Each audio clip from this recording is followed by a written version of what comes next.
and welcome back to another video. So this video is the birds of Slapton Sand and Slapton Ley. I'm extremely excited to start recording this video. So this is my first day, it is Sunday, and I'm going to spend the next 2 weeks coming to Slapton Sand, probably every other day, maybe every day, it depends how much I can get here, but at least every other day. And I'm going to showcase to you the birds of Slapton Sand and Slapton Ley. I have some expectations of birds I want to see. Some have lower probability than others, but I am excited and I'm hoping to showcase and encourage you to get out into local areas that has endless possibilities. So I've kind of written down some of the birds that I'm hoping to see, and I've listed them in terms of probability. I know that firecrests live here.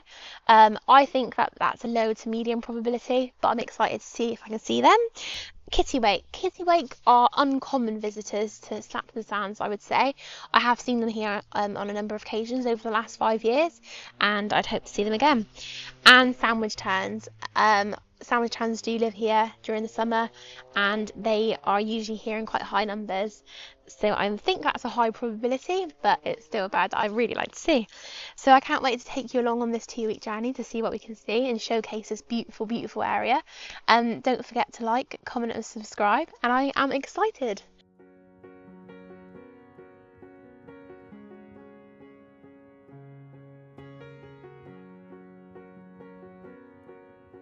Birdwatching at Slapton Sands would not be the same without the famous gull pack. Usually along the beach there is at least 1 or 2 gull packs. We have always found the best way to watch them is staying on the path, and when you're almost approaching them at the start of the pack, slowly go onto the beach, keeping low and sit a small distance away from them.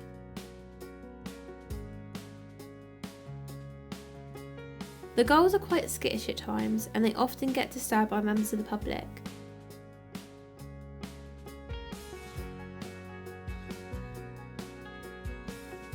As you can see in the footage, there was a range of gulls, such as a great black-backed gull, a lesser black-backed gull, Mediterranean gulls and herring gulls.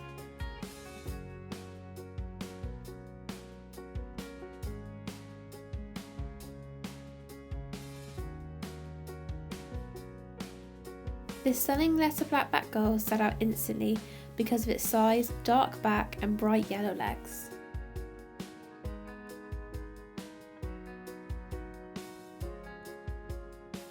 At the right time of year, you may be lucky to see yellow-legged gull and kittiwakes too. On the beach, keep an eye out for other species. You can see wheatear, pied wagtails and the occasional wader. If you're super lucky, you may even see seabirds such as divers, gannets and scoters. I love the potential for a bit of drama at the Slapton Gull Pack. The majority of the time the gulls get on, but when they have a tiff, it's pretty entertaining to watch, and it's usually about food.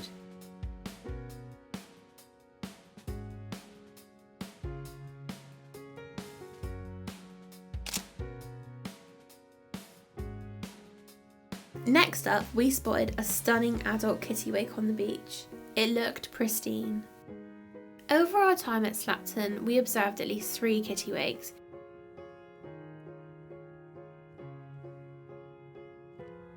Do you notice the earmuffs on this little guy's head? This indicates it is in winter plumage.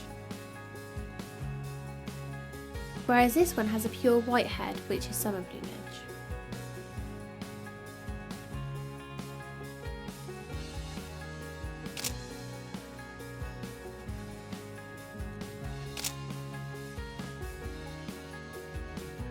The last gull to talk about is the yellow-legged gull. Yellow-legged gulls are found in the Mediterranean and are somewhat uncommon visitors to Slapton. We were sat on the beach observing the gull pack to our left when another started forming on our right. I immediately spotted a herring gull type bird, but something about its appearance stood out to me. I suggested to Matt that it could be a yellow-legged gull because of the dark upper parts. As soon as Matt got on the bird, he agreed that yellow-legged gull sounded right. Then another joined and they started to strut their glorious yellow legs. It was brilliant to see this species 2 days in a row as a pair. It really made the experience extra special.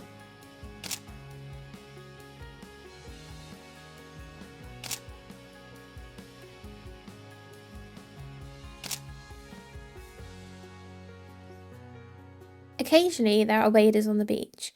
Over the years we have seen ring plover, dunlin, sanderlin, and I believe others have been spotted.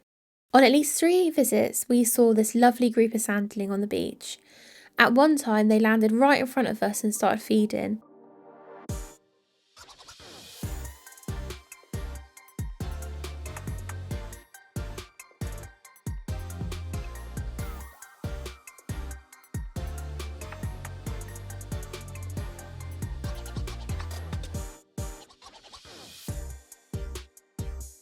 When we were walking back along the beach on one of the nights, I noticed at the last minute there were a group of sanderlins huddled up right in front of us. We almost stepped on them. When it became obvious they weren't in a hurry to fly off, we of course had to stop for a few cheeky snaps. It gave a good opportunity to get low and photograph the birds at their level, showing them off in all their glory. One of the highlights of summer birding at Slapton is the terns. As soon as you get out of the car you can hear them. I find it so fun sitting on the beach photographing them flying around.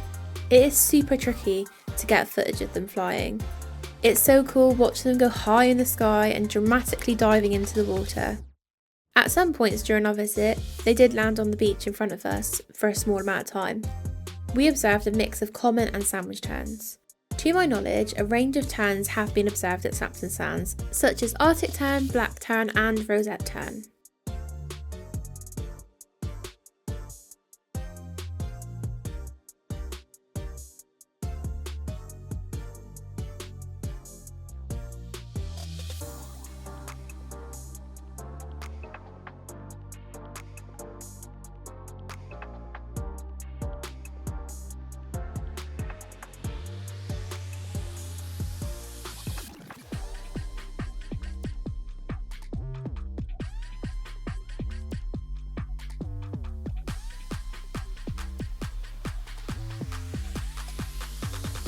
On possibly one of the hottest days of the year, we took a low and slow walk up the beach to photograph the terns. When we got close, we crawled all the way to a suitable position to photograph them. I was so hot when we got there, and I was too hot to take a photo. I needed to take 5. I still have bruises from the pebbles. It was totally worth it to get the intimate views that we had.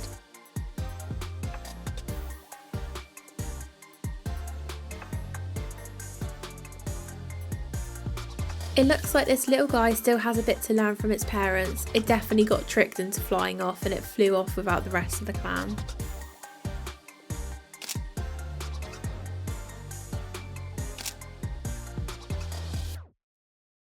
We are sat on the beach right now. I don't know if you can see in the background. So there's a seal, and it literally just sat in front of us, and it was eating what we think was a squid.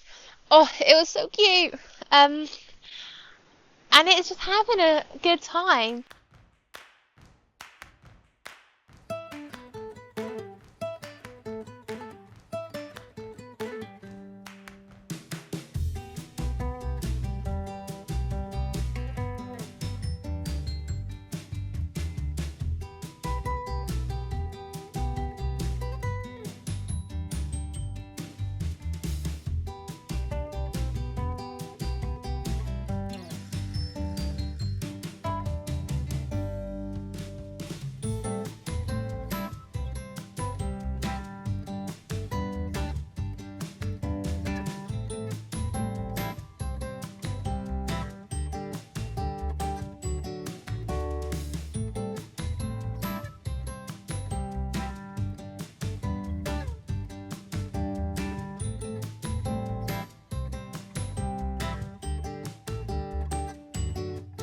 Earlier on in the video, I mentioned that we knew there were 3 separate kittiwakes. We knew this because one of the summer plumage kittiwakes was ringed. There are various projects which put colour rings on birds. The purpose of this is to collect information about the longevity, distribution and behaviour of the birds ringed. Anyone can submit sightings to the original project which ringed the birds. I think this is a great example of citizen science. One of my favourite things to do at Slapton is sit near the gull pack and observing any birds who have rings. To do this, I look through the gulls and terns one by one to see any rings and use my bridge camera to take a photo of the ring. When I get home, I use a website called CR Birding to find the project and I send over my observations. The ringers and project leaders are super passionate and helpful when replying, and they often send a report of the bird's journey since it was ringed. I find it truly fascinating to see where the bird has been and what journey it has been on. In total, we observed 5 individuals which were ringed. First up, we have a Mediterranean gull with a green ring and a code R7PE. This bird was first ringed in Brittany in November 2022, meaning it's almost 3 years old. It's a highly observed bird with 49 total sightings. However, our sighting was the first time it had been seen outside of France, which is very cool.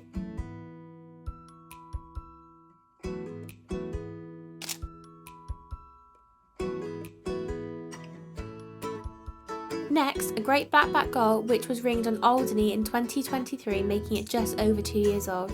This bird has not been reported at any other occasion, but we were told by the ringer that Slapton is a common destination for Channel Island gulls.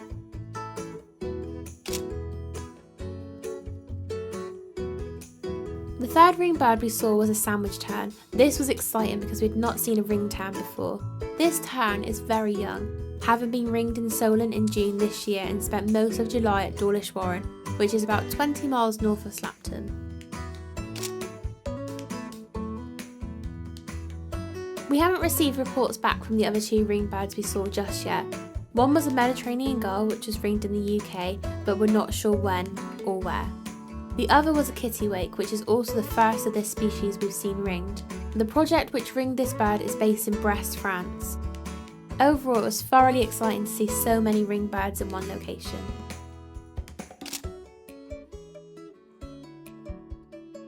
You cannot visit Slapton Sands without visiting Slapton Ley. The Ley is a freshwater lake which is the biggest in Devon. It has such huge potential and I love going there. Over the years we've seen impressive species such as black-crowned night heron, ring-necked duck,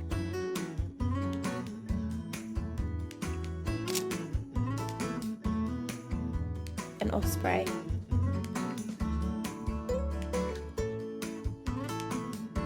You can walk around part of the Ley and it has a viewing platform and 2 hides. It is a very relaxing place to be. Throughout filming this video, I saw sedge warblers, reed warblers, chetties warblers, great crested grebe, garden warbler, chiffchaffs and swans. We didn't manage to film the sedge and chetties though, as they're pretty elusive.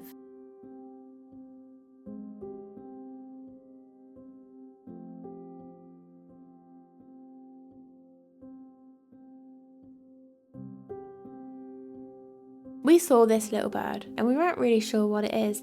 We suspected it could be a garden warbler or a blackcap. Unfortunately, we didn't realise that it may be a garden warbler until we got home. If we knew, we would have taken a better shot. If you have an idea on what this bird could be, please comment below.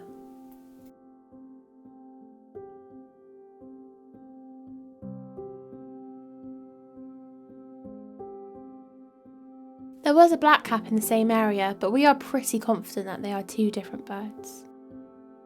I'm just sat by the Ley. I'm currently watching a great crested grebe and its baby, and it's hunting for food. I've seen a chetties. Yeah. Did you hear that chetties then?